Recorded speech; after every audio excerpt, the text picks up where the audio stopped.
See, I told you guys that this thing would get used.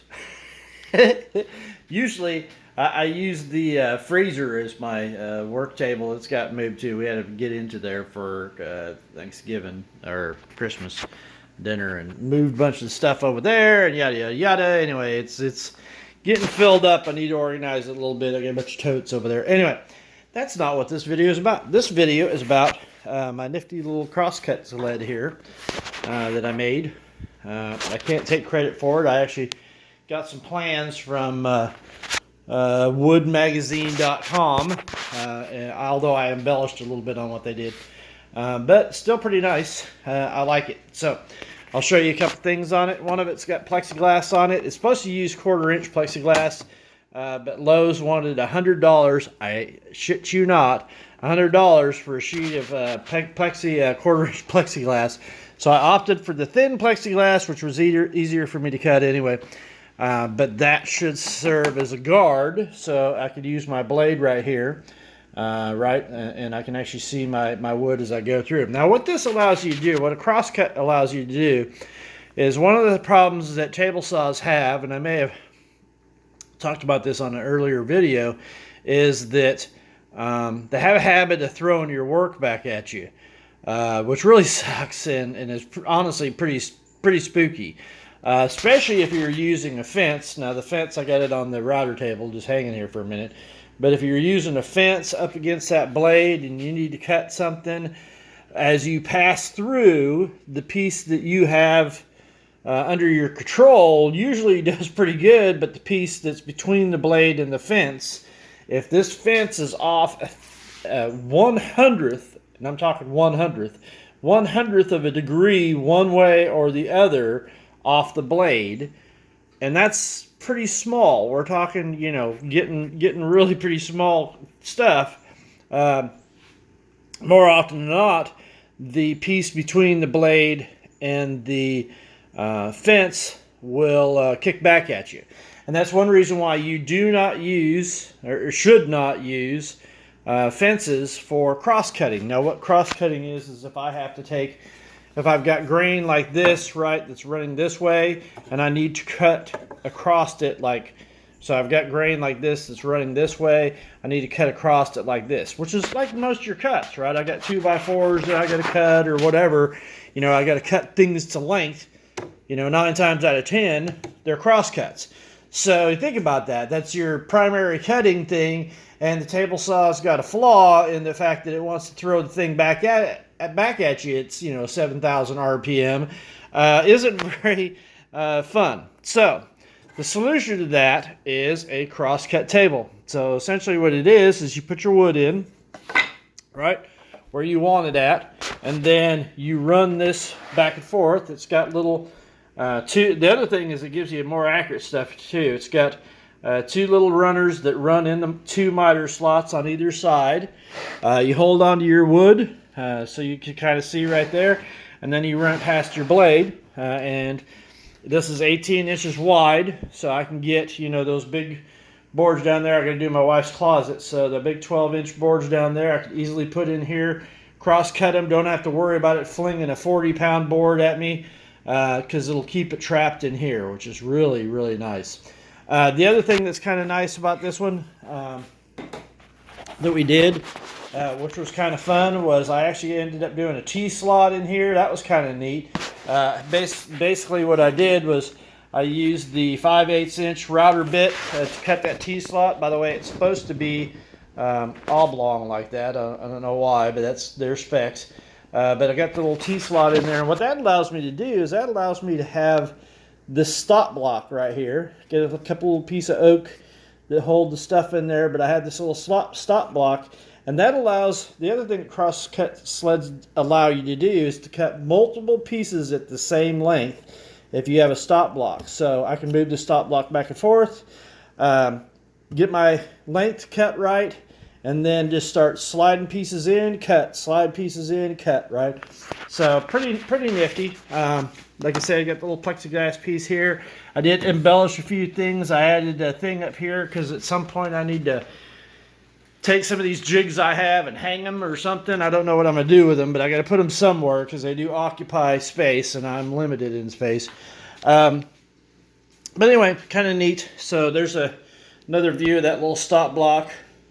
Got all the pieces in. It's nice and secure. Like I said, it's got a couple of runners.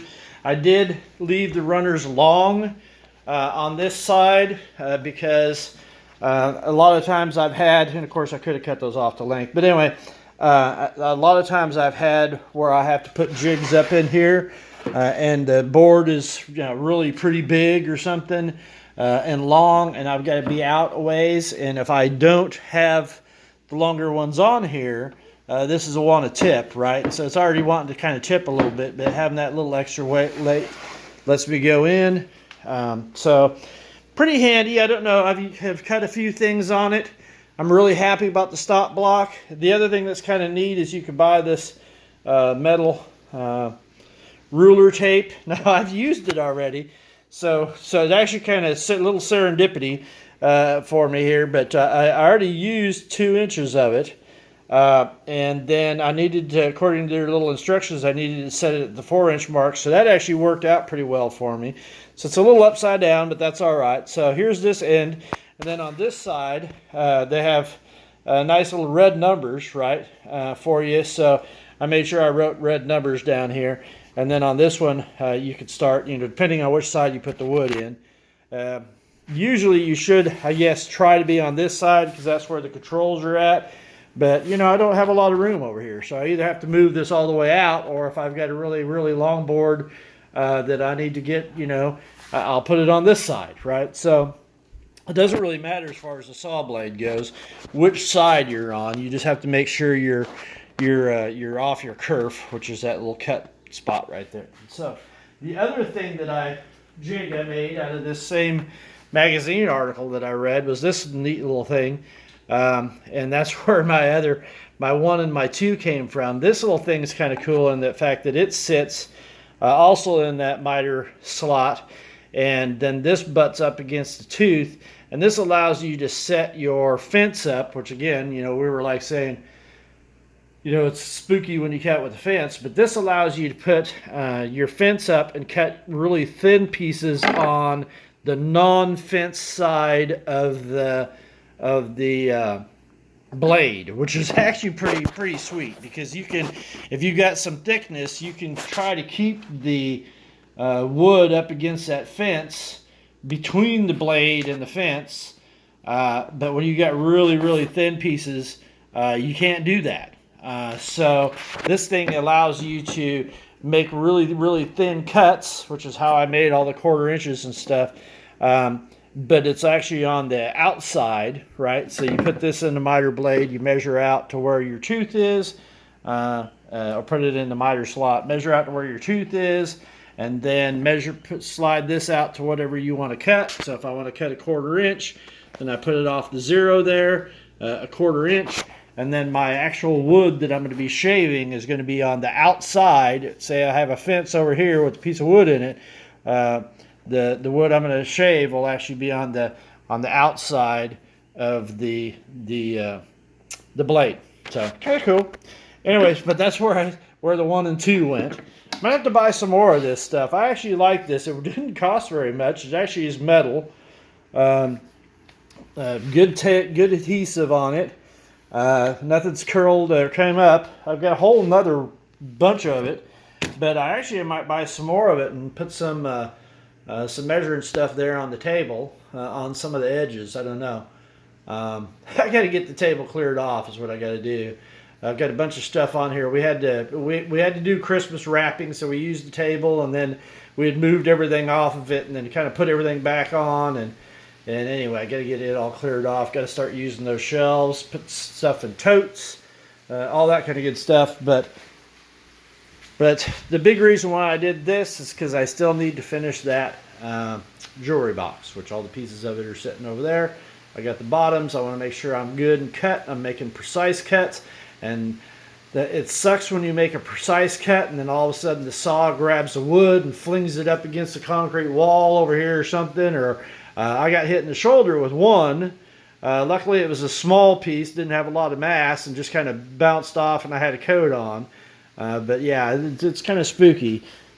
and I do set the fence and I make it, you know, level and secure and all that. But all, like I said, all it takes is 1/100 of an inch. So 1/100 of an inch variance, you know, this way or that way, and you got a piece of wood in there. If that wood is trapped in the least bit, and like I said, 1/100 of an inch, that blade will catch it, fling it right back at you at 7,000 RPM. So pretty fast. It's pretty spooky. In fact, it actually hit one of the drawers over there and knocked a corner out of it. But luckily the drawer survived. So I got a bunch of empty drawers because they're all laying there. But anyway, all right. Too long of a video, but this is the new crosscut sled. So pretty neat. Glad to have it. Crosscut sled, and I've got the thin cut jig. So that's nice to have. And I've got one more jig I want to make, and then that should finish off some of my immediate needs. And that's actually a spline cut jig. I made a picture frame, but I didn't really kind of have the right stuff to join all the pieces together. The picture frame looks nice and everything. You guys all saw it, but the 45s are just butt ended and glued. What I need to create is a spline cut jig, and this the same article had one of those in there too, and I need to get that done because that'll actually make all of your 45s a little bit. One thing, it'll make them look pretty, and secondly, it also adds a lot of strength.